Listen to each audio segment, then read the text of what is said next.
हम लोग पढ़ चुके थे संसद के कार्य।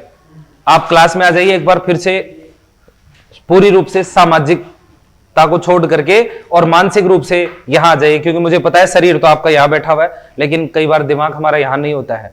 उस हिसाब से आप आ जाइए। हम लोग बात कर रहे थे संसद के कार्यों के अंदर, और हम संसद के कार्य के अंदर जो है वो बात कर चुके थे कि संसद जो है वो कानून बनाती है, और कानून बनाने के लिए उसे जो बिल लेकर के आना होता है वो बिल कौन सा होता है? साधारण विधेयक। और साधारण विधेयक जो है उसको लेकर के हमने बात कर ली थी कि ये साधारण विधेयक लोकसभा राज्यसभा दोनों में से कहीं पे भी लाया जा सकता है पहले, और ये पास हो जाए तो बहुत बढ़िया बात है। पास नहीं हो, दोनों सदनों के बीच विवाद हो जाए, और विवाद कम से कम कितने दिन तक चलना चाहिए? 6 महीने तक। तो दोनों सदनों की क्या बुलाई जा सकती है? संयुक्त बैठक बुलाई जा सकती है। संयुक्त बैठक अभी तक कितनी बार बुलाई गई? 3 बार बुलाई गई है। 3 बार बुलाई गई, पक्का है सबको?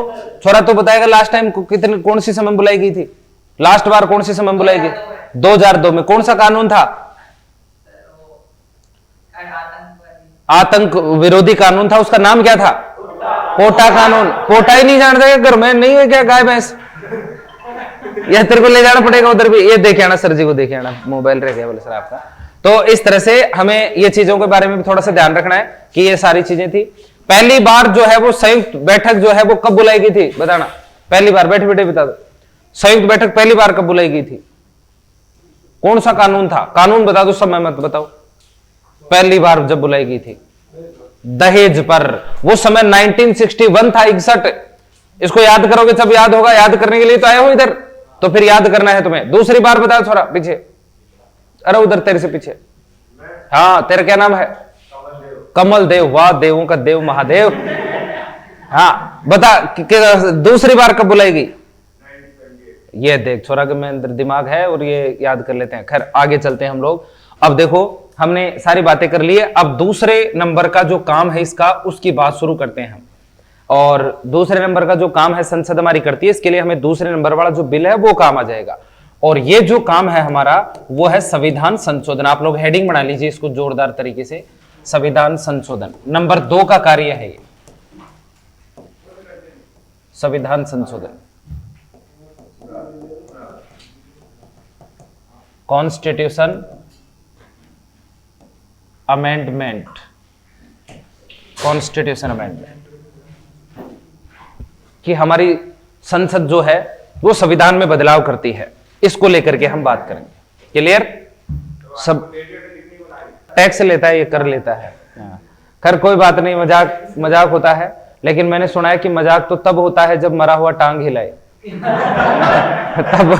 तब उसे मजाक कहते हैं। ये कोई मजाक थोड़ी है कि नहीं? तो हाँ, अब सुनो, देखो यहां पर संविधान संशोधन की बात कर रहे हैं। अब हम इसको पढ़ने जा रहे हैं। तो देखो आपने हेडिंग बना ली होगी।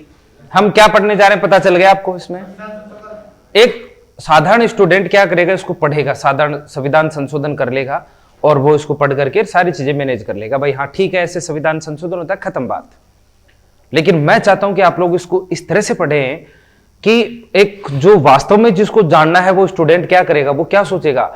वो सोचेगा कि यार मैं वो चीज पढ़ने जा रहा हूं, मैं वो चीज पढ़ने जा रहा हूं जिससे हमारा देश अभी चल रहा है। पूरे देश की जितनी भी सुविधाएं हैं, जो भी सारा मैनेजमेंट जो चल रहा है वो चल रहा है संविधान को लेकर, संविधान से। और क्या इस संविधान में बदलाव किया जा सकता है? और बदलाव किया जा सकता है संसद के द्वारा। तो यार ये कैसे किया जा सकता है? मतलब आपके अंदर यह आना चाहिए कि यदि हमारा देश बर्बाद हो सकता है तो संविधान संशोधन से, और आबाद हो सकता है, बहुत अच्छा हो सकता है तो संविधान संशोधन से। एक बहुत नाजुक कार्य है जो आप पढ़ने जा रहे हो। कोई भी आदमी संविधान संशोधन करके अपने आप को देश का राजा घोषित कर सकता है, बोल सकता है बंद करो ये चुनाव, मैं राजा परमानेंट, हर बार मेरा ही मेरा नाम चिल्लाते हो, मेरे को वोट देते हो और फिर से मेरे को बनाते हो, ये खर्चा बंद करो आप और मेरे को बढ़ाओ परमानेंट। वो अपने आप को परमानेंट बना सकता है, जैसे उधर रूस के अंदर बना दिया गया, चाइना के अंदर भी तैयारियां चल रही वैसे। तो ऐसा हो सकता है परमानेंट, 5 साल ना हो करके। तो इसके लिए क्या करना पड़ेगा बोलो? संविधान संशोधन करना पड़ेगा। यह बहुत नाजुक कार्य है। इसके काम करने से वास्तव में कोई भी देश बर्बाद हो सकता है। कोई भी ऐसा लालची नेता हो वो संविधान संशोधन करके कुछ भी कर सकता है। आप उस बारे में पढ़ने जा रहे हो। अमेरिका ने दुनिया के अंदर पहला संविधान बनाया था। सबसे पहली बार अमेरिका ने संविधान बनाया 1787 के अंदर, ठीक है। और 1787 में जो बनाया संविधान इसने, वो पता है क्या किया इसने? ये क्या है भाई, क्या सिस्टम आ गया? चलो आ जाने दो इसको, ये भी क्या याद रखेगा।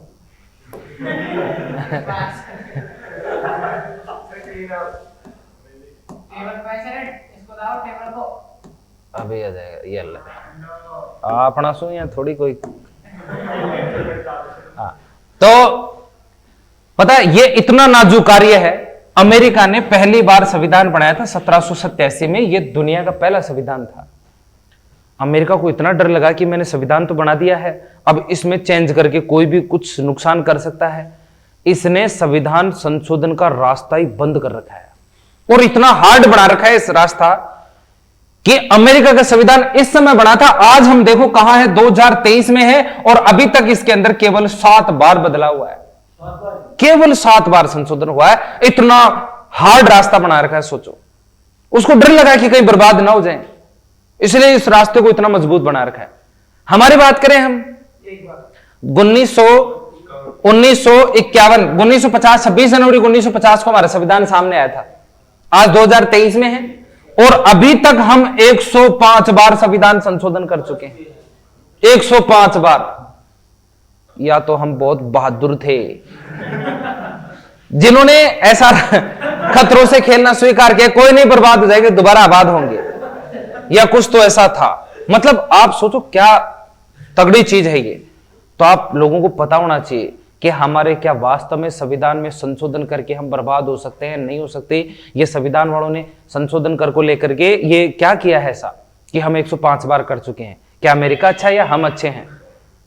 छोड़ो, बंद कर ले रहा करो, है ना, डिस्टर्ब मत किया करो बिल्कुल भी। ये जो भी आओ ना क्लास के अंदर लेकर के आओ, इनको पहले साइलेंट करके फिर लेके आया करो, समझ लो, वाइब्रेशन कर लिया करो चाहिए से। तो फोन आ जाए तो चुपचाप उठ के चल जाया करो। मैं किसी को नहीं बोलूंगा कि क्या है क्या, क्योंकि तुम स्कूल के बच्चे नहीं हो, है ना। इस समय आगे हमें स्कूल वाले बच्चों के जैसे तुम्हें कंट्रोल करना नहीं आता, यह हकीकत बात है।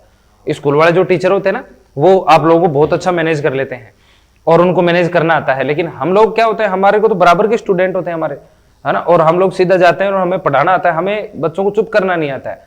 हम बच्चों को चुप कब करते हैं? जब हमारा पेन चलता है, बच्चे चुप रहते हैं। और ये चीजें आप भी थोड़ा सा डेवलप करो अपने अंदर। आप बड़े हो गए हो और इस तरह से मानो कि हाँ ठीक है, हम लोग इस समय में ज्यादा होती है ये चीजें, गुरु शिष्य के बीच में बहुत ज्यादा आवश्यकताएं होती है, बहुत कुछ पूछना पड़ता है अपने सर से। ये उम्र ही ऐसी होती है। स्कूल में तो कोई बात नहीं, वो वाले होते हैं मास्टर कि आजकल ऐसा दौर चल रहा है सर प्राइवेट स्कूलों में भी कि गुरु शिष्य के बीच में केवल इतना ही रहा है कि गुरुजी को बताता है शिष्य, गुरुजी ये वाली मेरी है, बताओ कैसी लग रही है आपको, है। गुरुजी बोलता है यार बहुत अच्छी है, तो ये चीज है। मेरा भी देख यार कई जुगाड़ है। तो वो बड़ा सीन चलता है। खैर कोई बात नहीं, तुम लोग अच्छे हो, समझ जाओगे और मेरी कहीं भी बात मानोगे और इनको बंद करके लेके आओगे तुम्हारे औजारों को, ठीक है। और ये नहीं होना चाहिए। तो सुनो, देखो 105 बार हो गया। अब हमने ऐसा क्यों किया? क्या हम वास्तव में ये हो सकते हैं, नहीं हो सकते? क्या हमने ये रास्ता बेकार कर रखा है या हमने बहुत अच्छा कर रखा है? वो चीज पर हम मनन करते हैं। मैं आपको संविधान संशोधन करवाने जा रहा हूं, अपने आप ही हो रहा है, ये पता नहीं क्या हो रहा है। भाई साहब मैंने कुछ नहीं किया था, इसका अपने आप ही हुआ है ना। तो हम लोग संविधान संशोधन करने जा रहे हैं। आप मुझे बताना कि क्या वास्तव में ये सही है या गलत है। आप लोग इस पे विचार करना। आप ये मत समझना कि आप एग्जाम में बैठे हो या एग्जाम के लिए आपको पढ़ना है। आप ये बैठना कि हम लोग अभी देश के नागरिक हैं और क्या वास्तव में हमारा देश के जो संविधान संशोधन का रास्ता है वो सही है गलत है, ये मतलब है क्या चीज, वो देखना आप लोग। चलो एक बात बताओ, तुमने आज तक सुना है कि नहीं सुना कि भारतीय संविधान जो है वो बहुत ही ज्यादा कठोर है और भारतीय संविधान जो है वो बहुत ही ज्यादा लचीला भी है। तो ये क्या चक्कर है? कोई चीज जो कठोर है वो लचीली कैसे हो सकती है? समझने वाली बात होती है। या तो वो कठोर हो, जैसे पेन है कठोर है तो कठोर, ये लचीला कैसे हो सकता है? लेकिन भारतीय संविधान कठोर लचीला दोनों है, फ्लेक्सिबल भी है और रिगिड भी है। ये चक्कर क्या है बता सकते हो? तुमने स्कूल में खूब रटा है, ये आर्ट्स वाले छोरे तो आज तक पढ़ रहे होंगे पॉलिटिकल की साइंस के अंदर संविधान की विशेषता, उसमें सबसे मेन विशेषता है कठोर और लचीला होना। 10वीं तक 8वीं तक 7वीं तक खूब पढ़ा है तुमने, खूब रटा मारा है, लेकिन क्या कभी तक सोचा है तुमने आज तक कि कोई चीज कठोर और लचीले कैसे हो सकती है? भारतीय संविधान कठोर और लचीला क्यों है? इसमें ऐसा क्या कारण है? इसके पीछे रीजन क्या है, ये कभी सोचा तुमने, दिमाग लगाया? लेकिन आज तुम्हें सोचने का मौका मिल रहा है, तो सोचना कि क्या कारण है, और कारण खुद मत ढूंढना। हमारे अंदर दो मन बैठे रहते हैं, दो मन रहते हैं, एक अच्छा और एक बुरा, दो तरह के। और जब भी तुम्हारे दिमाग में कोई प्रश्न उठेगा ना, कोई डाउट उठेगा, एक मन बुरा वाला होगा, वो तुम्हें उसका जवाब ला के दे देगा, कहीं ना कहीं से भी ला के दे, चाहे इसे कहीं से भी ला के देगा। बोले यार ऐसा क्यों होता है, ये बोलेगा इसलिए होता है, चुप रहे, और तुम शांत हो जाओगे, जानने की इच्छा खत्म, जिज्ञासा खत्म। और यदि तुम्हारे मन में कोई डाउट उठा तो ये वाला मन क्या बोलेगा, हाँ यार क्यों होता है, क्या होता है, और तुम इधर उधर भागते फिरोगे, क्यों होता है, क्यों होता है, जानने के लिए जानते फिरोगे कि क्यों होता है। और जब इसके शोर होगे, भागोगे ना, तो कहीं ना कहीं अच्छा आंसर मिलेगा तुम्हें, किसी मास्टर से पूछोगे, किसी किताब में ढूंढोगे, और तब जाकर के ये जिज्ञासा खत्म होगी तुम्हारी। इसकी कभी मत सुना करो जो बुक आपको आंसर लाके देता है ना, कहीं से भी जुगाड़ के, ये होता है बंद, तो वो हमारी जानने की इच्छा खत्म हो जाएगी। और जिसकी जिज्ञासा खत्म हो गई, वो कभी फिर आगे विद्वान नहीं बन सकता, वो कभी आगे की चीजें नहीं जान सकता। इसलिए जानना चाहते हो तो इसकी सुनना बंद कर दो, इसकी सुनो हर बार, ऐसा क्यों होता है, समझ रहे हो, तुम्हारे अंदर क्यों आना चाहिए। जब भी आंसर दे तो ये बोलना ना, मेरे को यदि आंसर, तुम्हें यदि आंसर आता तो तुम मेरे पास क्यों आते, सोचो, आते कि नहीं आते? आप नहीं आते, और आपके पास सब कुछ होता, तो जब भी आपके पास आए भी ना, तो ये सोचना ना, तेरे को पूरा आंसर नहीं आता, आता भी है तो पूरा नहीं आता तेरे को, मैं इसकी वाली सुनूंगा, क्यों होता है, क्यों क्यों क्यों, तो वो चीजें हैं। अब मैं तुम्हें बता रहा हूं, भारतीय संविधान कठोर और लचीला होता है, इसके पीछे क्या कारण है, और ये जो संविधान निर्माताओं ने सुविधा बढ़ाई है संविधान को लेकर के, क्या है, इस चीज को पूरी को जानना। देखो आप तरीके से, मैं आपको बहुत शानदार चीज बताने जा रहा हूं, और इसको आपको जान करके और देश के बारे में थोड़ा सा सोचना है, विचार करना है, एक जागरूक इंसान के नाते। हमारे भारतीय संविधान के अंदर एक आर्टिकल बनाया गया 368, 368 अनुच्छेद, और इस 368 अनुच्छेद में संविधान में संशोधन करने की प्रोसेस लिखी गई कि भारतीय संविधान में संशोधन कैसे किया जा सकता है। तो इसके लिए यह 368 अनुच्छेद खोल के देखना पड़ेगा, यह बताएगा कि आपको कैसे संशोधन करना है। इसमें जब हमने खोला तो ये इसमें क्या है, 3 तरह की प्रोसेस लिखी हुई मिली, 3 तरह की। अब 3 तरह की क्यों? क्योंकि भाई साहब कुछ संविधान संशोधन तो ऐसे हैं जिनको यदि हम बदल देंगे तो देश पर कोई प्रभाव नहीं पड़ेगा, देश बर्बाद नहीं होगा, और आसानी से हम कर लेंगे उनको, तो उसको अलग से डाल दिया। कुछ संविधान संशोधन ऐसे हैं जिनके बदलने से देश पर कुछ प्रभाव पड़ सकता है, उसको अलग प्रोसेस में डाल दिया। और कुछ संविधान संशोधन ऐसे हैं जिनके बदलने से तो वास्तव में देश बहुत बुरी तरह से बर्बाद हो सकता है, उनको अलग से डाल दिया। हर एक अनुच्छेद में, हम किसी भी अनुच्छेद में चेंज करना चाहेंगे तो पहले इससे पूछेंगे बोल कैसे करें, तो फिर यह बताएगा इन तीनों में से एक, इनमें से कैसे करना है। अब इन प्रोसेस का नाम क्या है, सुनो।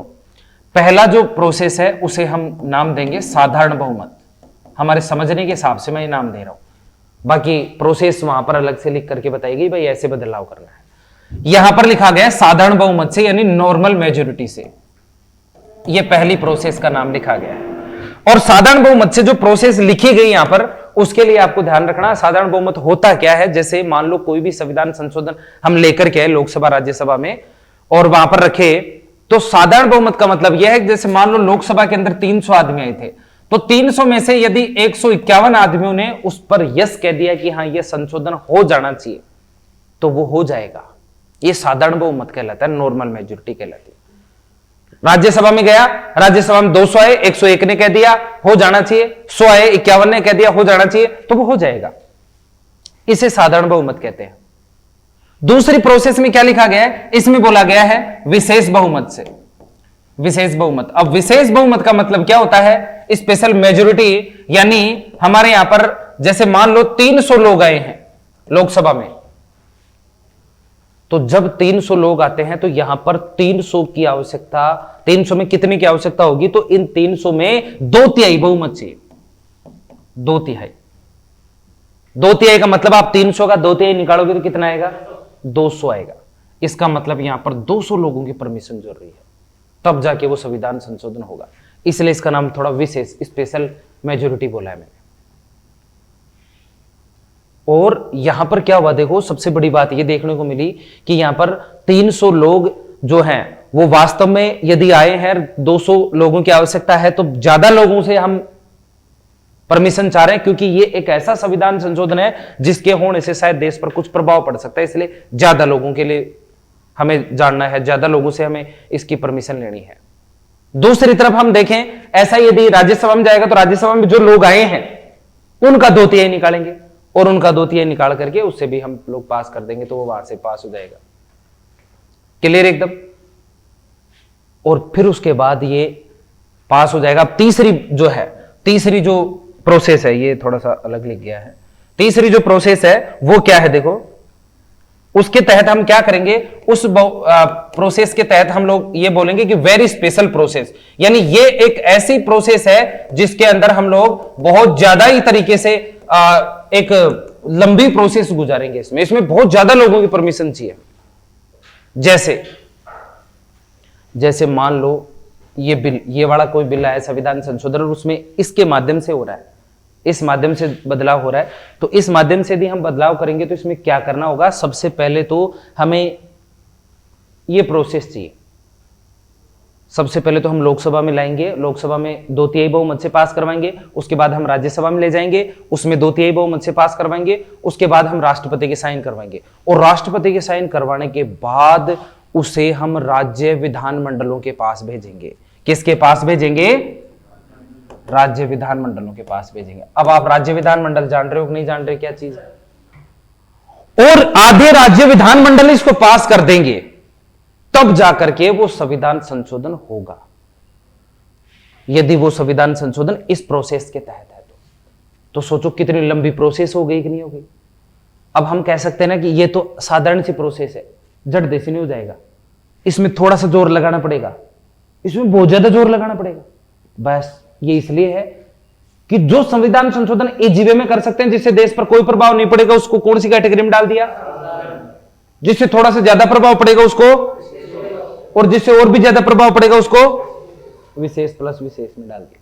और इस प्रोसेस के तहत विशेष बहुमत भी चाहिए और विधानमंडलों से भी पास करवाना पड़ेगा। आधे विधानमंडल कम से कम पास करें तब जाके वो पास होगा। जीएसटी इसी टाइप का संविधान संशोधन था, इस वाली टाइप का, तीसरे वाली का। पहले तो संसद ने विशेष बहुमत से पास किया, उसके बाद वो कहां गया? राज्य विधानमंडलों के पास गया। आज 18 राज्यों ने उसे पास कर दिया, तब जाके वो संविधान संशोधन हुआ। 31 राज्य विधानमंडल है हमारे पास, तो 18 ने कर दिया तो हो गया आराम से काम।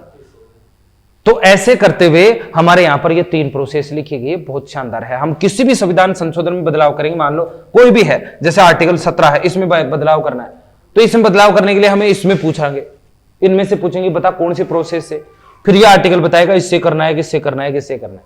और इसमें लिख करके गए कि यदि ये कुछ स्पेशल है कि इसके बदलने से कुछ स्पेशल प्रभाव पड़ेगा तो फिर उसको यहां डाल दिया। ऐसे करके बदलाव करते हैं। और तुम्हें जान करके एक और चीज ध्यान रखना, अभी तुमने देखा हो कि हमारे यहां पर जो कश्मीर था, जम्मू कश्मीर को लेकर के अभी कुछ बड़ा फैसला हुआ है कि पहले वो राज्य था और उसके बाद वो क्या हो गया? केंद्र शासित प्रदेश हो गया, केंद्र शासित प्रदेश बना दिया गया उसको। अब जब वो राज्य था तब वो हमारे भारतीय संविधान में लिखा हुआ था कि भाई हमारे राज्यों की संख्या 29 है, और जब वो केंद्र शासित प्रदेश बना तो भी संविधान में लिखा गया कि अब हमारे 28 राज्य हो गए और 8 केंद्र शासित प्रदेश हो गए, वहां लिखा गया। तो मतलब संविधान में संशोधन हुआ कि नहीं हुआ?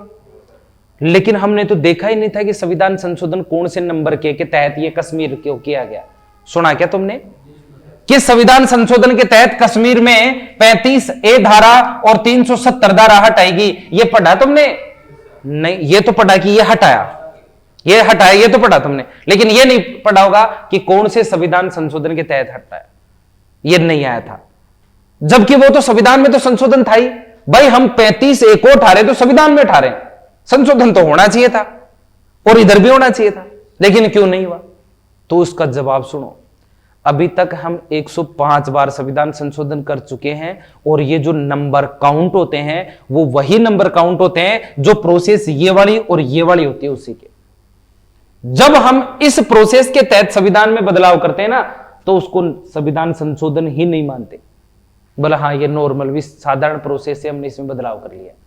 अब सोचो हम इसको भी काउंट करते हैं तो तैयार में 400-500 बार कर चुके होते, इतनी बार संविधान संशोधन कर चुके होते। इसलिए ये जो हटाए गए थे कश्मीर को जो बनाया गया था वो इस प्रोसेस से बनाया गया था, और ये वाले काउंट होते ही नहीं है। अब समझ गए 3 बार संविधान से। इसका मतलब आज जैसे मान लो प्रधानमंत्री ये कहे कि मैं राजा बनना चाहता हूं, प्रधानमंत्री का पद ही हटाओ, तो इसका मतलब क्या करना पड़ेगा, संविधान में संशोधन, अमेंडमेंट करना पड़ेगा, अमेंडमेंट बिल लाना पड़ेगा, और बिल लाना पड़ेगा तो इसके लिए कौन सी प्रोसेस बोलेगा, विशेष प्लस विशेष वाली संविधान, और ये वाली बोलेगा तो इसमें विधानमंडल रही है। लेकिन ये भी तो कर सकता है मोदी, आज चाहे तो क्या नहीं कर सकता, सोचो। आधे से ज्यादा राज्यों में उसकी खुद की सरकार है, आधे से ज्यादा राज्यों में उसके खुद के मुख्यमंत्री है, बीजेपी की सरकार है लगभग कितने राज्यों में, तो वो केंद्र से भी आराम से पास करवा लेगा और इधर से भी करवा लेगा। ये काम कर सकता है, वो वास्तव में कर सकता है ऐसा। समय के साथ में ऐसी पावरफुल प्रधानमंत्री हुई थी हमारे देश में, इंदिरा गांधी। भाई साहब अपने मनमर्जी से जो चाहे था वो संविधान संशोधन कर लिया था उसने, जो करना था वो काम किया उसने, क्योंकि एक पावरफुल पार्टी की पावरफुल पीएम होता है ना, तो वो ये काम कर सकता है, मतलब देश बर्बाद हो सकता है। लेकिन फिर हमने न्यायपालिका को क्यों बना रखा है, सोचा है तुमने? न्यायपालिका में तुम्हारे जैसे पढ़े लिखे लोग थे, वो सोचे कि ये तो बर्बाद कर देंगे इन प्रोसेस से, तो और वो लोग चले गए न्यायपालिका में और कहा कि हे न्यायपालिका, व्हाट इज दिस, क्या हो रहा है, ये तो कोई भी बर्बाद कर देगा ऐसे। न्यायपालिका ने बोला रुक एक बार मैं देखती हूं देख क्या है। तब हमारे न्यायपालिका ने एक बहुत तगड़ा आदेश दे रखा है, याद रखना, और वो आदेश ये है कि हमारे संविधान के अंदर काट छांट की जा सकती है, कुछ घटाया जा सकता है, कुछ बढ़ाया जा सकता है, लेकिन जो इसका मूल ढांचा है, मेन स्ट्रक्चर है, उसमें कोई चेंज नहीं किया जा सकता। समझ रहे हो? ये मूल ढांचे की प्रभावना दे दी।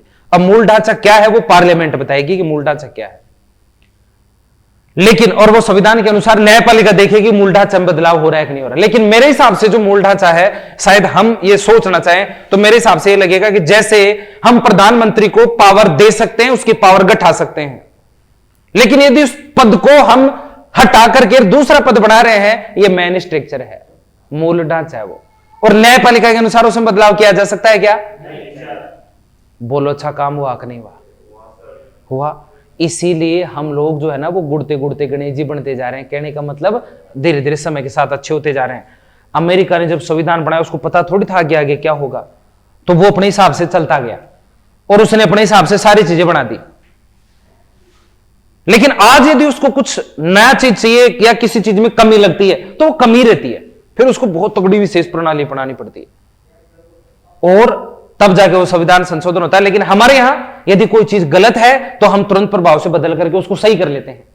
कोई समय के साथ सुटेबल नहीं है तो हम संशोधन करके उसको सुटेबल कर लेते हैं, तो ये भी हमारे लिए अच्छा है, ये भी अच्छा है। मतलब इसीलिए तो कुछ बात है हमारे अंदर कि 70-75 सालों से लगातार चले आ रहे हैं, और दुनिया जब भी संविधान कोई देश बनाता है पहले अब भारत की तरफ देखता है कि यार इसका कैसा है।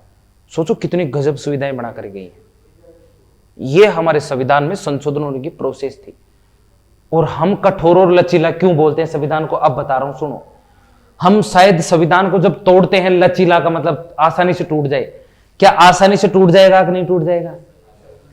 जब यहां से हम बदल सकते हैं संविधान के जिन जिन पार्ट्स को हम इससे बदल सकते हैं, वो भाग लचीला है कि नहीं है? थोड़ा सा जोर आता है, फिर थोड़ा सा जोर आता है संविधान संशोधन में, थोड़ा सा कठोर हो गया कि नहीं हो गया, और थोड़ा सा और भी ज्यादा कठोर हो गया कि नहीं हो गया। अब समझ में आ गया कठोर लचीला क्यों कहते हैं, क्योंकि संविधान में कुछ पार्ट ऐसे हैं जिनको इजी वे में बदल सकते हैं, तो वो तो हो गया लचीला, जड़ देश तोड़ दो मन में आए तभी। और कुछ पार्ट ऐसे हैं जिनको तोड़ने से जोर आता है, तो वो आता है कठोर। दुनिया का सबसे कठोर संविधान कौन सा है? भरतपुर का। सुनो ध्यान से, संविधान सबसे अमेरिका का सबसे कठोर संविधान मानते हैं कि अमेरिका का संविधान सबसे कठोर संविधान है, ऐसा माना जाता है। अब ऐसा माना जाता है तो क्यों है वो सुनना, तुम लोग अपने आप अंदाजा लग जाएगा। अच्छा गुरुजी ये है, आज तक तुमने केवल इतना ही पढ़ा था कठोर अमेरिका का, ये कभी ये नहीं किया, क्यों है, क्या है ऐसा? सुनो देखो अब तुम्हें समझाता हूं, अब समझ में आएगा ज्यादा। अमेरिका के अंदर केवल यही प्रोसेस है, ये दोनों प्रोसेस है ही नहीं। और इतना ही नहीं, सुनो हमारे यहां इस प्रोसेस में ऐसा बोल रखा है कि भाई आधे से ज्यादा राज्य हैं वो अनुमति दें तब संविधान संशोधन हो।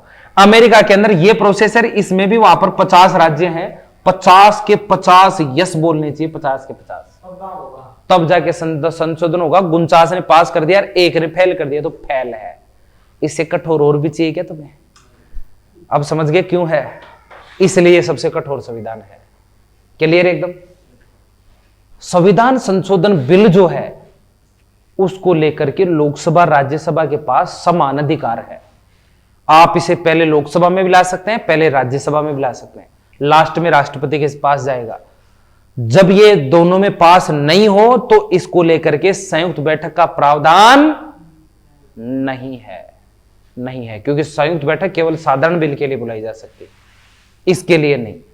तो दोनों के पास समान अधिकार हुआ कि नहीं हुआ? जबकि साधारण विधेयक को लेकर के कौन सा हाउस पावरफुल है बता सकते हो आप मेरे को? जितने भी काम पढ़ाऊंगा ना उसमें तुम्हें खुद को सोचना, अच्छा कौन सी पावरफुल है और कौन सी कम पावरफुल है, ये सोचना।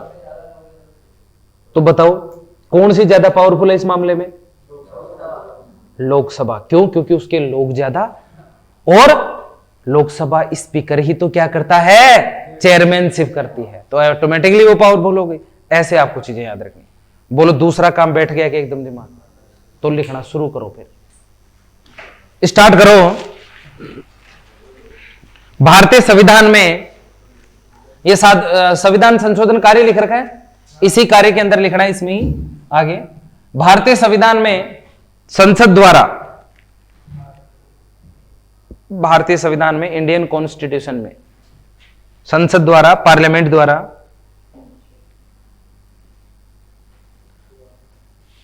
अनुच्छेद 368 के अनुसार, आर्टिकल 368 के अकॉर्डिंग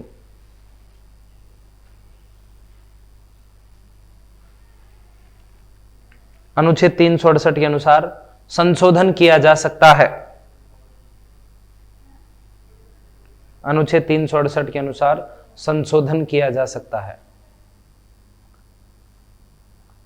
आर्टिकल 368 के अकॉर्डिंग अमेंडमेंट किया जा सकता है, जिसकी प्रक्रिया निम्नलिखित है, जिसकी फॉलोइंग प्रोसेस है, जिसकी प्रक्रिया निम्नलिखित है।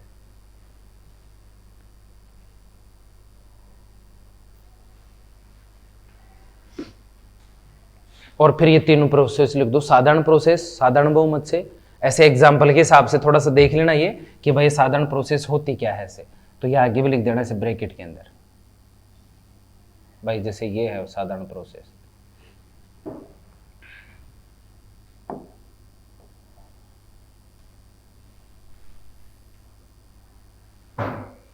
और फिर लिख देना विशेष बहुमत से, और फिर लिख देना विशेष प्लस विशेष से,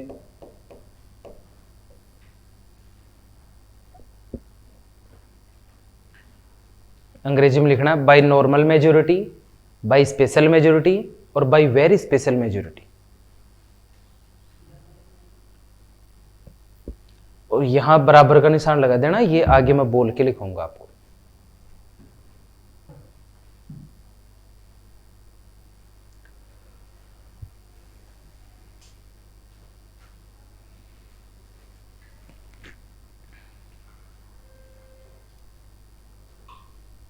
कर दिए?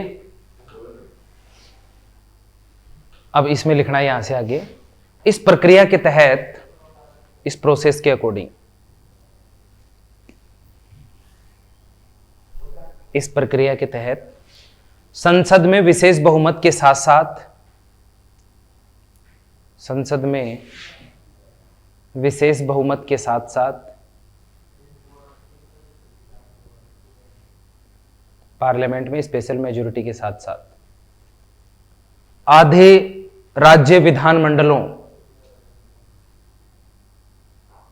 हाफ स्टेट लेजिस्लेचर, आधे स्टेट लेजिस्लेचर, आधे राज्य विधानमंडलों की अनुमति भी आवश्यक है। स्टेट लेजिस्लेचर्स की परमिशन भी कंपलसरी है, विधानमंडलों की अनुमति भी आवश्यक है। ठीक है? अगली लाइन में संशोधन की इसी प्रक्रिया की वजह से, अमेंडमेंट की इसी प्रोसेस की वजह से संशोधन की इसी प्रक्रिया की वजह से भारतीय संविधान को संशोधन की इसी प्रक्रिया की वजह से भारतीय संविधान को कठोर व लचीला दोनों तरह का माना गया है। संविधान को कठोर व लचीला दोनों माना गया है, flexible and rigid both type का माना गया है। कठोर व लचीला दोनों तरह का माना गया है, flexible and rigid both type का माना गया है। ठीक है, नेक्स्ट लाइन में संशोधन की यह प्रक्रिया, अमेंडमेंट की है प्रोसेस, संशोधन की यह प्रक्रिया दक्षिणी अफ्रीका से ली गई है, साउथ अफ्रीका से ली गई है। संशोधन की यह प्रक्रिया दक्षिणी अफ्रीका से ली गई है, साउथ अफ्रीका से अडॉप्ट की गई है। समझ गए? यानी साउथ अफ्रीका में ऐसा होता था, हमने उससे ले ली और थोड़ी चीजें और अपनी ओर से जोड़ ली और फिर काम हो गया अपना। समझ रहे हो? इसका मतलब ये हुआ कि संविधान वाले जो थे वो बैठे बैठे जो लिख रहे थे वो खुद का दिमाग भी चला रहे थे, दूसरे दिमाग का भी टीप रहे थे। वो जो चीजें दुनिया में अच्छी लगी उन चीजों को उठा लिया हमने, यार उस देश के अंदर ये चीज अच्छी है ले लो, उस देश में वो अच्छी है वो ले लो। कम से कम 60 देशों का संविधान तोड़ करके और फिर हमारा संविधान बनाया गया था। सोचो कितनी बढ़िया बात थी ये। तो काफी मेहनत की गई थी संविधान को लेकर के। अब आपको इसमें कोई डाउट है? फिर एक और लाइन लिख दो, संविधान संशोधन विधेयक को लेकर, कॉन्स्टिट्यूशन अमेंडमेंट बिल को लेकर, संविधान संशोधन विधेयक को लेकर दोनों सदनों के पास, संविधान संशोधन विधेयक को लेकर दोनों सदनों के पास समान अधिकार है, सिमिलर पावर है। सदनों के पास, बोथ हाउस के पास सिमिलर पावर है, समान अधिकार है, दोनों सदनों के पास समान अधिकार है। ठीक है? ऐसा करते हुए ये हमारा जो पहला काम था, ये दूसरा काम था जो हमने देखा है। इसमें मुझे लगता है किसी को डाउट नहीं होना चाहिए। एक और बढ़िया सी लाइन लिख लो, अभी तक 105 संविधान संशोधन हो चुके हैं। अभी तक 105 संविधान संशोधन हो चुके हैं। ठीक है, कभी करंट अफेयर्स के तहत बताएंगे रिसेंटली वाले कौन कौन से क्या है। अभी तक 105 संविधान संशोधन हो चुके हैं। और फिर नंबर 3 नंबर का कार्य की हेडिंग बना लो, वित्तीय कार्य।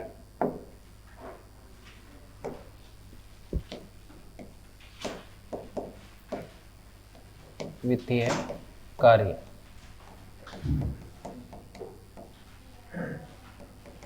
फाइनेंशियल वर्क, फाइनेंशियल वर्क कि पैसे को लेकर के हमारा जो संसद है वो क्या करती है, हम ये जानने वाले हैं। पैसे से संबंधित हमारी संसद के पास क्या अधिकार है, हम ये अब पढ़ने जा रहे हैं। क्लियर एकदम? तो ध्यान से सुनो, ध्यान से सुनो, पैसे को लेकर के क्या क्या अधिकार है। तो सुनो, पहले तो हमारे यहां पर दोनों बिल काम आ जाएंगे अब। एक तो कौन सा बिल? धन, और दूसरा कौन सा बिल? वित्त। ये दोनों विधेयक जो है वो काम आ जाएंगे। अब एक चीज तुमने कभी सुना है, कभी संचित निधि का नाम सुना है कि तुमने कभी सुन रखा है? और संचित निधि क्या होती है फिर बताओ? Consolidated fund. ये कॉन्सोलिडेटेड फंड जो है वो क्या होता है? नहीं सुना हो तो आज सुन लेना, सुन भी रखा हो तो आज इसको पूरी तरह से जान लेना। ये होती क्या है? बहुत महत्वपूर्ण चीज है। हमारे देश का जितना भी पैसा है, वो पैसा जहां रखा हुआ है वो फंड, ये संचित निधि है। हमारे देश का सबसे बड़ा अकाउंट मान सकते हो इसको। हमारा देश जो भी कमाता है ना, सीधे शब्दों में मैं कहूं, वो सारी कमाई इधर जाके जमा होती है। हमारे जो भी खर्चे होते हैं वो सारे खर्चे इधर से निकाले जाते हैं। ऐसे फंड को हम संचित निधि बोलते हैं। ये राज्यों की भी होती है अलग से और केंद्र की भी होती है। अब केंद्र की के ऊपर तो पूरे देश का अधिकार होता है, राज्य के ऊपर केवल उस राज्य का अधिकार होता है। और देश कमाता है या हम टैक्स देते हैं, वो हम किसी दूसरे देश को कुछ बेचते हैं वो पैसा, हम किसी दूसरे देश से खरीदते हैं वो हमारी योजनाएं होती है उनको पैसा, ये सारा पैसा उधर से आता है। अब आप समझ सकते हो देश का अकाउंट कितना बड़ा होगा।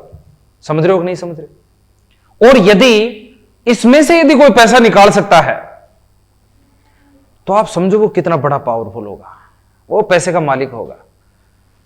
अब पता है मैंने जब पढ़ा कि यार इस पैसे का मालिक कौन है, मैं जब तुम्हारे जैसे था तब कि यार ये तो बहुत तगड़ी बात है, ये तो आज मेरे देश का संचित निधि इस तरह से, और इसमें से पैसा कौन निकालता है, मेरे को जानना है यार ये चीज। मैंने पढ़ा तो मेरे को बताया कि हमारे संचित निधि से पैसा जो है वो संसद निकाल सकती है। ठीक है, मैं देखा अच्छा संसद निकाल सकती तो अच्छी बात है यार। लोकसभा राज्यसभा इतने सारे लोग हैं, उनको हम बना के भेजते हैं, पैसे का दुरुपयोग करेंगे, लात मार के दोबारा पैसे भगा देंगे, 5 साल बाद दूसरे लेके आएंगे। अच्छा ये तो बढ़िया है। लेकिन भाई साहब मैंने पूरा पढ़ा, और पूरा पढ़ा तब पता चला कि यार संचित निधि के मालिक तो हमारा संविधान जो है वो वास्तव में मंत्री परिषद को बना रखा है, मंत्री परिषद या मंत्रिमंडल को बना रखा है, यहां इसको बना रखा है, मंत्रियों को बना रखा है देश में, और पीएम को बना रखा है, प्रधानमंत्री को और मंत्रियों को बना रखा है। मैं देख रहा ये क्या चीज है। फिर मैंने पूरा देखा ना तो पता चला कि हमारा संविधान भी बहुत सारी बातें घूंघट में करता है।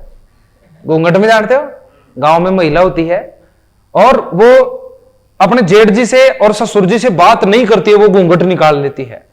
लेकिन फिर भी आपने कभी सुना है कि वो घूंघट निकालती है, कहती है मैं तो नहीं बात करती जेठ जी से ससुर से, लेकिन यदि कोई काम उनको हो सब कुछ समझा देती है, वो सब कुछ समझा देती है, फिर भी कहती है कि ना मैं तो बात ही नहीं करती, मैं तो घूंघट निकालती हूं, और समझा सब कुछ देती है। ऐसा हमारा संविधान है।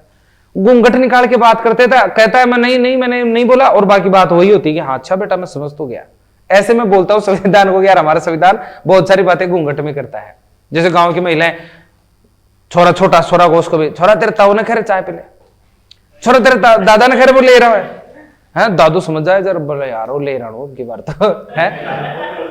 ऐसे हमारा संविधान भी घूंघट में बात करता है। अब तुम सोचना, देखो मैं बता रहा हूं तुम्हें कि वास्तव में संविधान ने क्या कहा कि संसद निकाल सकती है, लेकिन मैंने जब देखा तो कौन निकाल सकता है, ये लोग निकाल सकते हैं। वाह मजा आ गया। तो संविधान तो कह रहा था ना, मैंने कब कहा ये निकाल सकता है, मैंने बोला अच्छा बेटा मैं समझ गया, लेकिन तू यही कह रहा है।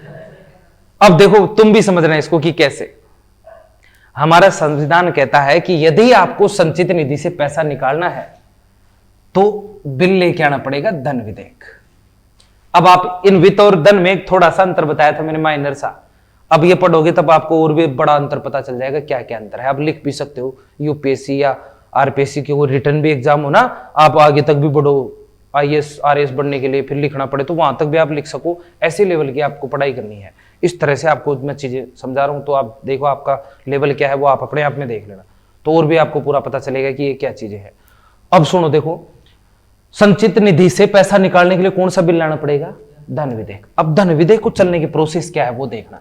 धन विधेयक को चलने की प्रोसेस है कि हमारे यहां ये जो संसद के 3 अंग हैं, इन 3 अंगों में से लोकसभा, राज्यसभा और राष्ट्रपति में से सबसे पहले ये बिल राष्ट्रपति की परमिशन लेगा।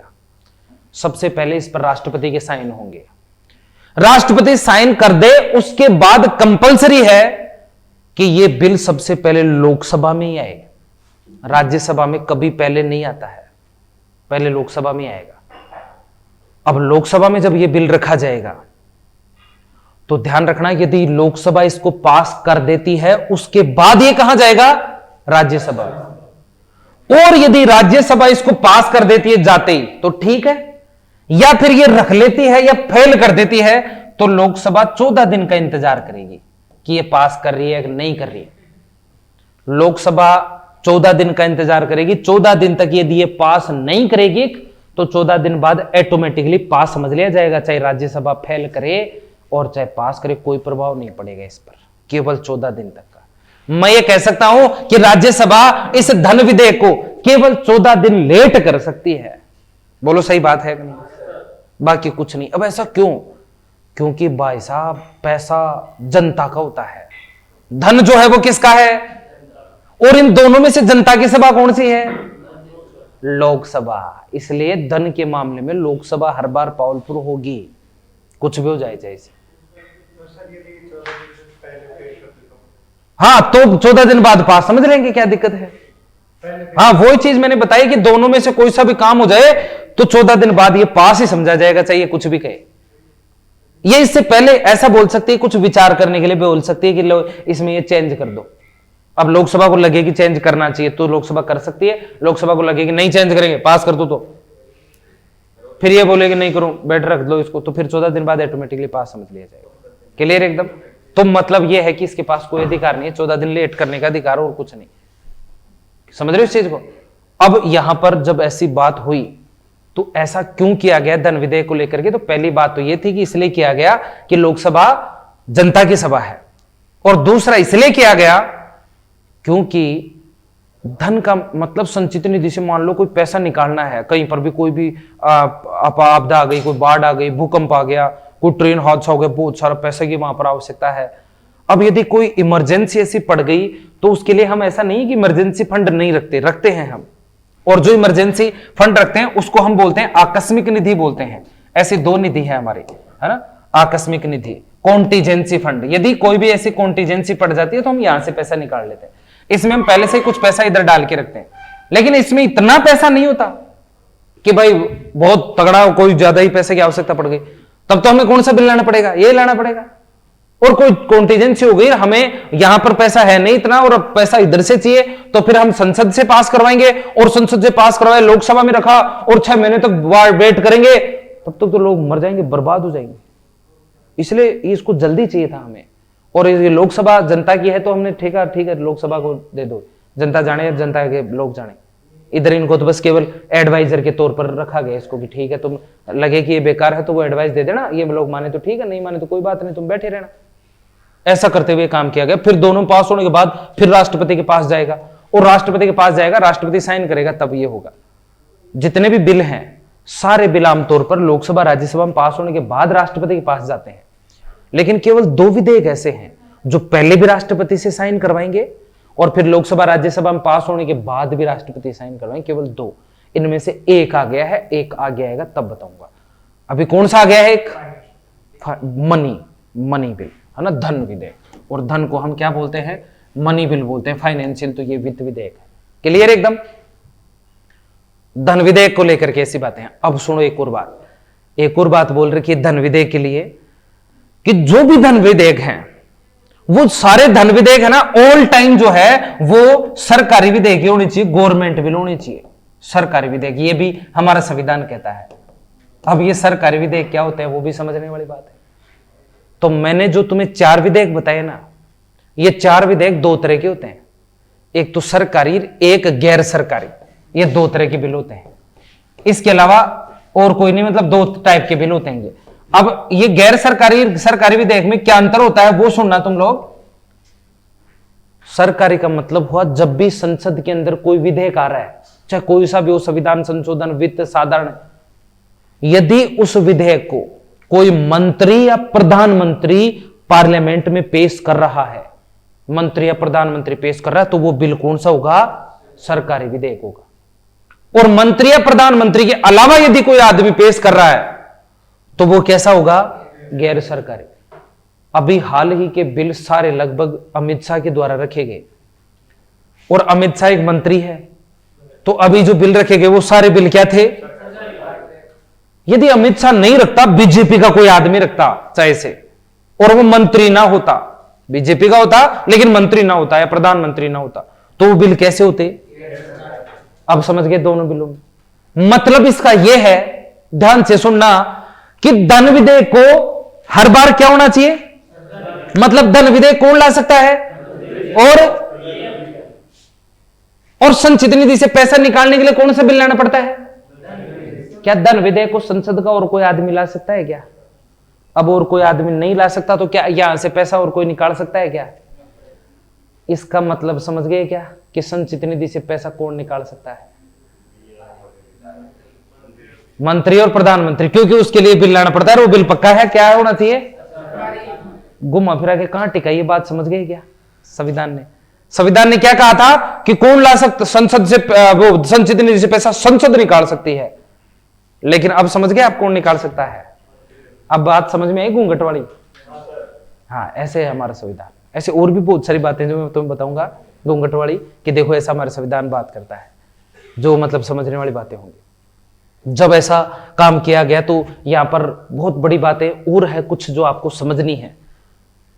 और वो बात जो समझनी है उसमें आपको सबसे पहले तो ये ध्यान देना है, एक बहुत तगड़ी बात है। मैं चाहता हूं कि इतनी सारी बातें मैंने आपको बताई हैं तो कम से कम आप खुद आंसर दो इसका, आप इसका आंसर निकालो कम से कम सभी लोग। मान लीजिए कोई विधेयक सरकारी विधेयक है और यदि वो लोकसभा के अंदर पास नहीं हुआ, लोकसभा में पास नहीं हुआ, ध्यान रखना कोई भी विधेयक हो, यदि उसे लोकसभा में पास होना है तो 272 चाहिए, अधिकतम 272, इससे ज्यादा चाहिए नहीं। 272 को स्पेशल मेजोरिटी में काउंट किया गया है।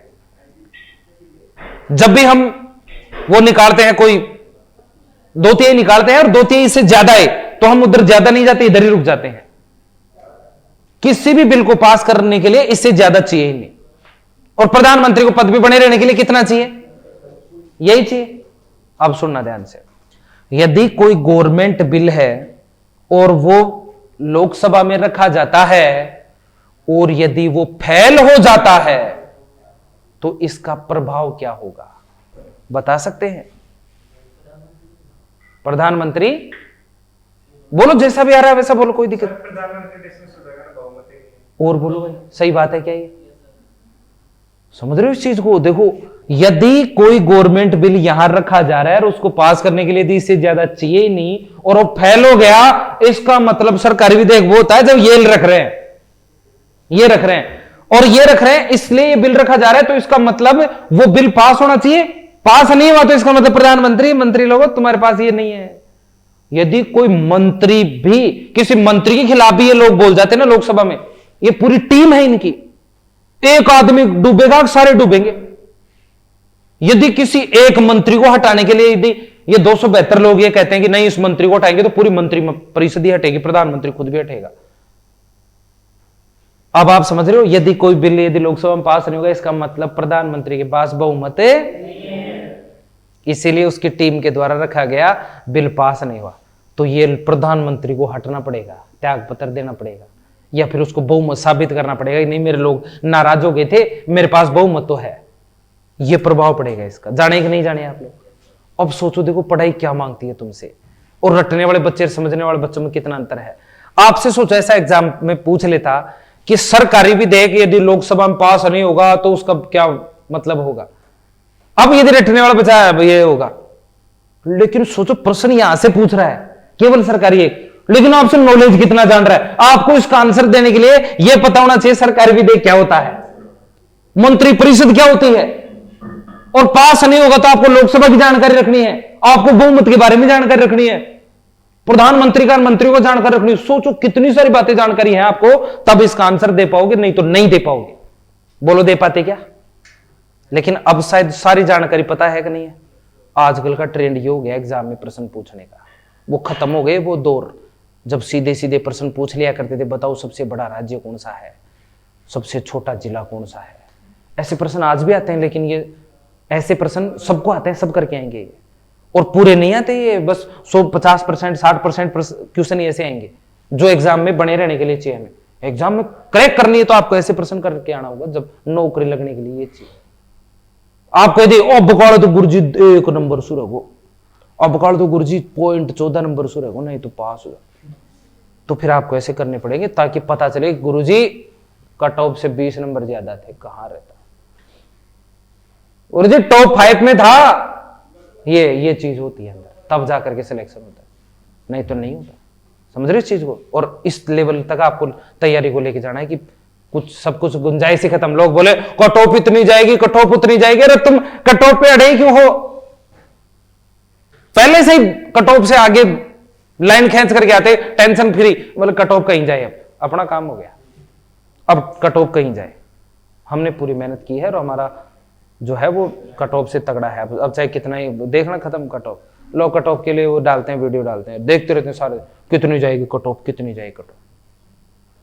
पढ़ाई का वीडियो कोई देखे ना देखे, बस कट ऑफ देखेंगे कितनी जा रही है, पढ़ना है कि नहीं पढ़ना। हाँ कम बता रहा, वो यार दिल को तसल्ली आ रही है, कट ऑफ तो कम ही जाएगी, ये मास्टर अच्छा है यार, ये बहुत अच्छा है, तसल्ली।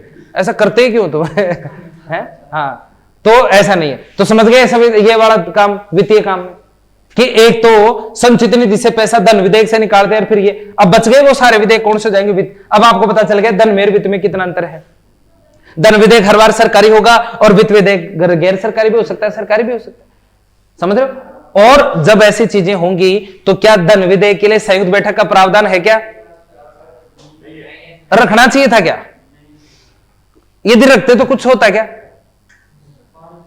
क्या मतलब था रखने का, जब बापड़ी के पास कोई अधिकारी नहीं है तो है 14 दिन वाला मामला है तो फिर आवश्यकता ही नहीं है, क्यों 6 महीने जाएंगे, इधर तो 14 दिन में काम हो रहा है, एक जगह बिठाने क्या जरूरी है, अलग अलग में काम हो रहा है, तो फिर क्या आवश्यकता है संयुक्त बैठक को बुलाने की।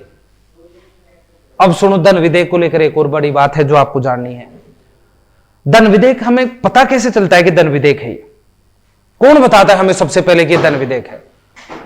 तो मैंने आपको एक चीज बताई थी कि लोकसभा राज्यसभा की पार्लियामेंट की मीटिंग की लाइव टेलीकास्ट होती है ताकि जनता को पता चलता रहे कौन कहां क्या कर रहा है। इसका लाइव टेलीकास्ट इसीलिए किया जाता है। जब भी संसद में काम होगा, तुम्हारे जैसे ऐसे लोग बैठे रहते हैं बढ़िया तरीके से संसद के अंदर, और अध्यक्ष या सभापति सामने मेरे जैसे खड़ा नहीं रहता, बैठा रहता आराम से। जब वो आता है तब सदन की कार्रवाई होती है, जैसे मैं आता हूं जब तुम्हारी पढ़ाई शुरू होती है। इससे पहले तो तुम ऐसे मजे लेते रहते हो, इधर उधर ताकते रहते हो, कुछ मिल जाए तो है, कुर्सी किधर देखनी है वो देखते रहते हो, तो ये सब चलता रहता है। लेकिन मेरे आते ही मतलब पढ़ाई होती है, ऐसे ही सभापति चेयरपर्सन जो आता है उससे कार्रवाई होती है, उसकी टेबल पर बिल ले जाके रख देते हैं कि लो भाई ये काम होती है। तो जो लोग हैं जिनको जो काम करना है, प्रश्न पूछना है, वो उधर ले जाके रख देंगे भाई मेरे को ये काम। फिर वो आकर के जैसे डॉक्टर पर्ची संभालता है वैसे देखता है, अच्छा ये काम है, और फिर वो बोलता है हाँ भाई ये आदमी ये बिल लेकर के आ रहा है, बताओ क्या काम है, बिल के बारे में बताओ। फिर ये खड़ा होकर बताएगा मैं ऐसा ऐसा कानून लेके आ रहा हूं। फिर अगला कानून, हाँ भाई ये आदमी कानून लेके आ रहा है, तो वो वहां से कार्रवाई होती है। यदि धन विधेयक भी आता है तो राष्ट्रपति की साइन करवा के वो मंत्री उस टेबल पे पहुंचाएगा, और वो देखेगा, सभापति आते ही देखेगा कि यार हाँ ये तो अच्छा राष्ट्रपति के साइन हो रखे हैं, यार ये राष्ट्रपति के साइन हो रखे हैं, इसका मतलब तगड़ा ही काम है, कोई ना कोई धन विधेयक तो नहीं है। फिर देखा अच्छा पैसे की बात हो रही है, फिर वो बोलता है सबसे पहले हाँ जी यह धन विधेयक है जिसके ऊपर हम चर्चा करने जा रहे हैं, और ये धन विधेयक है और ये फलाने मंत्री जी रख रहे हैं। अब धन विधेयक की बात आ गई तो संसद के लोग भी समझ गए कि क्या करना है, ये भी समझ गए कि अपनी क्या औकात है, और देश को पता चल गया कि ये कौन सा बिल आ रहा है, धन विधेयक आ रहा है। इसका मतलब ये बड़ा प्रश्न है, ये सबसे बड़ा प्रश्न है कि सबसे पहले ये कौन तय करता है कि कोई विधेयक धन विधेयक है, तो बताओ कौन करेगा। ऑप्शन दो क्या, ये तुम्हारे सामने प्रश्न आ गया और तुम्हें ऑप्शन है चार ऑप्शन थे, समझ गए क्वेश्चन कि सबसे पहले कौन बताता है कि ये विधेयक धन विधेयक है। तो नंबर ऑप्शन 1 कोई मंत्री, नंबर 2 राष्ट्रपति, नंबर 3 राज्यसभा सभापति, नंबर 4 लोकसभा अध्यक्ष। बोलो समझे कि नहीं समझे। इसके लिए आपको कई चीजें समझ गए, मैं तुम्हारी जगह होता तो मैं समझता अच्छा गुरुजी इसका मतलब यह हुआ कि लोकसभा में आएगा ये सबसे पहले, और लोकसभा में आएगा इसलिए लोकसभा अध्यक्ष ही बोलेगा, राज्यसभा सभापति बोल सकता है क्या बताओ, क्योंकि राज्यसभा में तो बाद में जाता है ये, तब तक तो ये बोल चुका होता है। यदि ये पहले इधर भी लाया जा सकता था तो मैं क्या आंसर देते अपन लोग, या तो लोकसभा अध्यक्ष या राज्यसभा सभापति, जो भी जिसमें पहले रखे। लेकिन अब एक फिक्स पकड़ लिया हमने कि लोकसभा। यह भी एक बहुत बड़ा प्रश्न है, तुम्हें क्वेश्चन निकाल के देखा करो, मैंने बोला है तुम्हें, तुम जिसकी भी तैयारी कर रहे हो एग्जाम में आए हुए प्रश्नों की तुम्हारे पास किताब होनी चाहिए, और जो टॉपिक तुम्हें मास्टर पढ़ा रहे चाहे कोई सी सब्जेक्ट का क्यों ना हो, आप उसमें से देखो जाकर के प्रश्न, ये मास्टर क्या पढ़ाया था, संसद पढ़ाया था, ये किसमें कोई सी सब्जेक्ट उसमें देखिए क्या क्वेश्चन आ रहे हैं, मेरे को आ रहे हैं कि नहीं आ रहे, ये मास्टर के पढ़ाए हुए एग्जाम में मिल रहे हैं कि नहीं मिल रहे, आते हैं कि नहीं आते हैं। ये क्वेश्चन प्रैक्टिस होती है तब आपको पता चलता है। कोई क्वेश्चन नहीं आया सर ये मेरा नहीं आया, ये आप देखो दिखाएं एक बार, पढ़ाए में से ऐसे नहीं, वो तो सारे ही नहीं आएंगे, तो मेरे को पता है अभी तक, क्योंकि सब कुछ पढ़ना बाकी है तुम्हें। तो ये चीज तुम्हें करनी चाहिए, तब जाके तुम्हें काम होगा। अब लोकसभा में ये नहीं होगा तो धन विधेयक की इतनी सारी बातें पता चल गई तुम्हें। अब धन विधेयक की इतनी बातें पता चल गई तो तुमने एक और बात देखी हो, बजट का नाम सुना है क्या तुमने। बजट साल का लेखा जोखा होता है, और साल का लेखा जोखा प्रत्येक वर्ष फरवरी महीने में, आमतौर पर फरवरी की 1 तारीख को, ये हमने परंपरा बना रखी है। साल के पहले सेशन में देश का बजट जो है वो लोकसभा में रखा जाता है मंत्री के द्वारा, और जब बजट रखा जाता है तो वो पैसे का काम है कि नहीं, इतना पैसा इधर से आना था, इधर गया, आगे हम ये करने वाले हैं पैसे से संबंधित। तो देश का बजट भी कहां रखा जाता है बताओ, और लोकसभा संसद का अंग है कि नहीं है? यह भी संसद का एक वित्तीय कार्य हुआ कि नहीं हुआ? हुआ। अब ये भी बजट भी इधर रखा जा रहा, पूरा इससे भी पैसा ये निकाल सकते हैं। तो मैं फाइनली ये बात बोल सकता हूं क्या कि देश का संपूर्ण वित्तीय नियंत्रण, all financial control in parliament. Am I right और रॉन्ग? राइट। क्या बोल सकता हूं क्या ये बात कि देश का संपूर्ण वित्तीय नियंत्रण किसके पास है?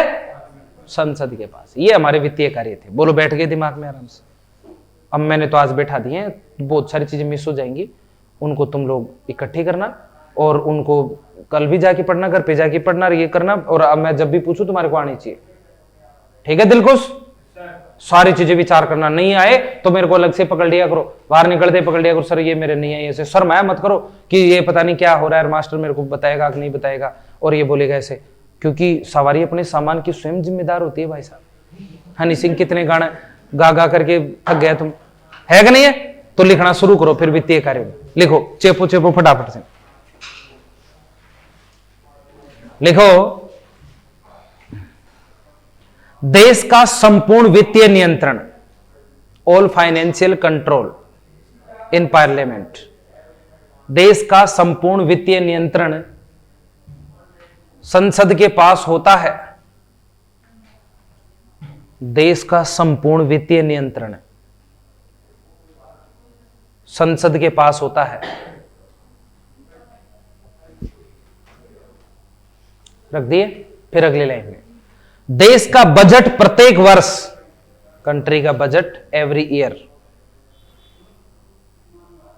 देश का बजट प्रत्येक वर्ष फरवरी माह में, देश का बजट प्रत्येक वर्ष फरवरी माह में संसद में रखा जाता है। देश का बजट प्रत्येक वर्ष फरवरी माह में संसद में, और संसद में के आगे ब्रैकेट में लिख देना केवल लोकसभा में, ओनली इन लोकसभा। संसद में लिख करके और आगे ब्रैकेट में केवल लोकसभा में, ओनली इन लोकसभा में रखा जा सकता है। देश का बजट प्रत्येक वर्ष संसद में रखा जाता है, संसद में रखा जाता है। रख दिया? नेक्स्ट लाइन में, देश की संचित निधि से, देश की कंसोलिडेटेड फंड से, देश की संचित निधि से, कंसोलिडेटेड फंड से कोई भी धन, एनी मनी, देश की संचित निधि से कोई भी धन संसद की अनुमति से ही निकाला जा सकता है। संसद की अनुमति से ही निकाला जा सकता है।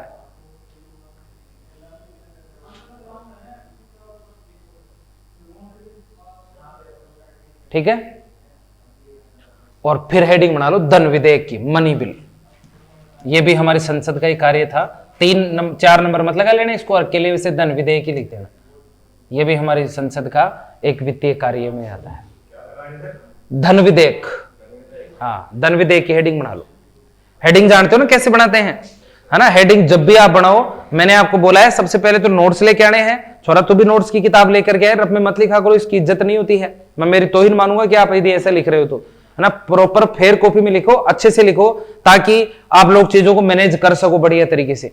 यकीन मान के चलना, तुम्हारी जो उम्र है ना, ये अभी ये थोड़ी सी छिछोरी उम्र है। इसमें तुम्हें नहीं पता होता कि क्या गलत है क्या सही है, तुम्हें नहीं पता होता हमें क्या करना है। तो इसलिए वास्तव में बड़ों का थोड़ा सा माना करो, क्योंकि मैंने ये सुना है कि जिन बागों में माली नहीं होते, अक्सर वो बाग उजड़ जाया करते हैं, बंजर हो जाया करते। इसलिए इस उम्र में रोक टोक जरूरी है, इस उम्र में मार्गदर्शन जरूरी है तुम्हारा। ये मान के चलना यदि तुम्हें संसार का एक अच्छा इंसान बनना है तो। और जब तुम्हें नहीं पता होता, अब जैसे मैं पढ़ा रहा हूं तुम्हें, वास्तव में तुम्हारे लिए इतनी मेहनत की जा रही, बहुत सारे लोग ऐसे हैं तुम्हारी क्लास के अंदर, 1 दिन आते हैं 5 दिन नहीं आते, तुम उनको बोलो कि नहीं आया कर यार, रोज आया कर, देख हम अच्छी चीज पढ़ रहे हैं, बहुत अच्छी बातें हैं, तू कुछ नहीं कर लेगा 1 घंटा इधर उधर हो करके ऐसे, है ना? तो रोज क्लास के अंदर आकर के ये चीजें। अब और लिखने का तरीका जो है वो भी तुम्हें आना चाहिए बढ़िया से। देखो, हेडिंग बनाने का मतलब ये है, जैसे मैंने आपको बोला कि हेडिंग बना लो, तो आप ऐसे बनाया करो हेडिंग। जैसे धन विधेयक लिख दिया आपने कि ये धन विधेयक है, और इसकी आपने हेडिंग बना ली। ये बना करके आपने इसके नीचे अंडरलाइन की, हो सकता है आप 2 अंडरलाइन करते हो, जैसे भी आपके सुटेबल हो। आगे इस तरह से आपने ये बना लिया ऐसे। अब इसके आगे आप पूरी लाइन खाली छोड़ दो, सामने जो भी हेडिंग बनाते हो उसके अंदर, और ये लाइन खाली छोड़ करके, और इसके नीचे वाली लाइन में भी इससे नीचे यहां तक की जो लाइन है उसको खाली छोड़ दो यहां तक, और नीचे यहां से लिखना शुरू करो भाई, इसमें जो भी मास्टर बता रहा है वो यहां से। अब इससे क्या होगा, सामने वाली भी खाली एकदम, यहां वाली भी। अब ये हेडिंग आपको अलग से दिखेगी जब भी आप पढ़ेंगे, क्योंकि जब आप ऐसे जीके से संबंधित चीजें नोट करते हो ना, तो उस समय एकदम पूरी रामायण दिखती है, तो पता ही नहीं चलता कहां क्या पढ़ना है।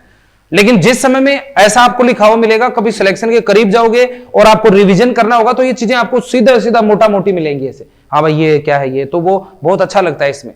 तो ये कोई भी चीज अच्छी बढ़ाना बहुत जरूरी है, ये तुम्हारे हथियार है। मान लो आगे के यदि तुम्हें ये इतने सारे युद्ध जीतने ना, तो ये हथियार आपके मजबूत अच्छे होने चाहिए, तुम्हें पता होना चाहिए कौन सा हथियार कहां रखा हुआ है, तुरंत प्रभाव से उसको निकाल सको, ये चीजें होनी चाहिए तुम्हारे पास, इससे रिहर्सल कर सको तुम बार बार रोज, ये चीज तुम्हारे पास होनी चाहिए। और फिर मैं जैसे ही बोला यहां लिख दिए, फिर मैं बोला खत्म, अगली लाइन में तो ऐसे अगली लाइनों में ऐसे ऐसे कर करके और ऐसे लिखा करो, ऐसे कोई बात मैंने लिखाई भाई यहाँ खत्म, ये यहाँ पर खत्म हो गया, ये लाइन यहाँ खत्म होता है यहाँ आ गया, पूरी लाइन खाली पड़ी है। मैं बोला अगली लाइन में, तो अगली में ऐसा नहीं इधर से इधर ही एरो लगा दिया यहाँ पर। इसमें कोई खेती बाड़ी नहीं करोगे तुम लोग, ऐसा थोड़ी कि इसमें खेती बाड़ी को कॉपी आराम से अपने पास है, घर वाले खूब पैसे लगा रहे हैं, 2 रुपए और लग जाएंगे, क्या दिक्कत है।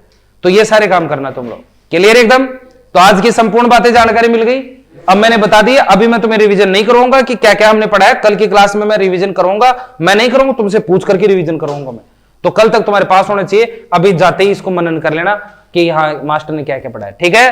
तो जय हिंद।